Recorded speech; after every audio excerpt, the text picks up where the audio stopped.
Kannur central ജയിലിലെ 10ാം ബ്ലോക്കിലെ അടച്ചിട്ട സെല്ലിൽ കഴിയുന്ന കൊടും കുറ്റവാളി പുറം ലോകം കണ്ടത് സുരക്ഷാ വീഴ്ച ഒന്നുകൊണ്ട് മാത്രമാണ്. ഒറ്റ കൈയുള്ള ഗോവിന്ദചാമിക്ക് ജയിൽ ചാടാമെങ്കിൽ മറ്റുള്ളവർക്ക് വളരെ എളുപ്പം പുറത്തു ചാടാമെന്ന് കൂടി ഈ വീഴ്ചകൾ നമ്മളെ ഓർമ്മിപ്പിക്കുന്നുണ്ട്.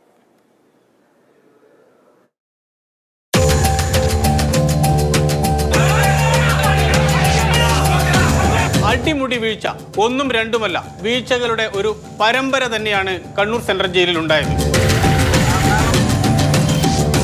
ജയിലായി മുറിച്ചത് ഹാക്സോ ബ്ലേഡ് കൊണ്ട്. ബ്ലേഡ് എവിടുന്ന് കിട്ടി, എങ്ങനെ കിട്ടി?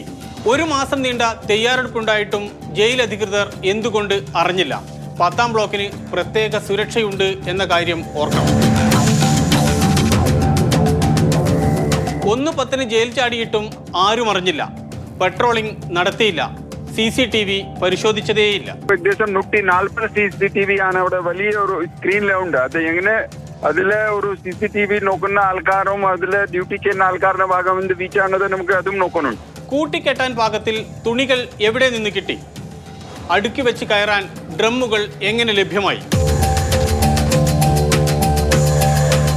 ഇരുമ്പഴി ദ്രവിപ്പിക്കാൻ ഉപ്പ് ശേഖരിച്ചു വെച്ചത് ജയിൽ അധികൃതർ അറിഞ്ഞതേയില്ല. ജയിലിലെ വൈദ്യുതി വേലിയിൽ വൈദ്യുതി പ്രസരണം ഇല്ല എന്ന വിവരം ഗോവിന്ദചാമി എങ്ങനെ അറിഞ്ഞു?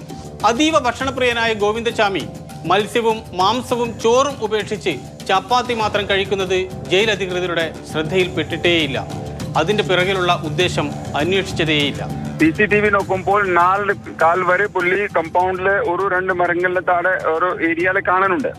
അതിലെ ആ സെല്ല് പുറത്ത് സെല്ല് 1 മണി മുതൽ 1:15 മുതൽ സെല്ലിൽ നിന്നും പുറത്ത് വന്നിട്ട് നാളെതെങ്കിൽ ഈ ചെറിയ മരങ്ങൾ പ്രദേശങ്ങൾ ഭിത്തിയിലെ ചുറ്റുപാടമില് ഉണ്ടല്ലോ അവിടെ സഞ്ചരിക്കാൻ പോലെ പുള്ളി കാണുന്നുണ്ട്. പുള്ളി എങ്ങനെ ചാടും അതിനു വേണ്ടി പ്ലാനിങ് ചെയ്ത് പോലെ കാണുന്നുണ്ട്. താടി നീട്ടി ഫോട്ടോയ്ക്ക് പകരം തിരിച്ചറിയാൻ താടിയില്ലാത്ത ഫോട്ടോ എന്തുകൊണ്ട് ജയിൽ അധികൃതർ നൽകി? തിരിച്ചറിയരുത് എന്ന ഉദ്ദേശം ഇതിന്റെ പിറകിൽ ഉണ്ടായിരുന്നു. വീഴ്ചയുടെ ഉത്തരവാദിത്തം 4 ജീവനക്കാർക്ക് മാത്രമാണോ? വീഴ്ച അവരുടെ തലയിൽ കെട്ടിവെച്ച് രക്ഷപ്പെടുകയാണോ അധികൃതർ?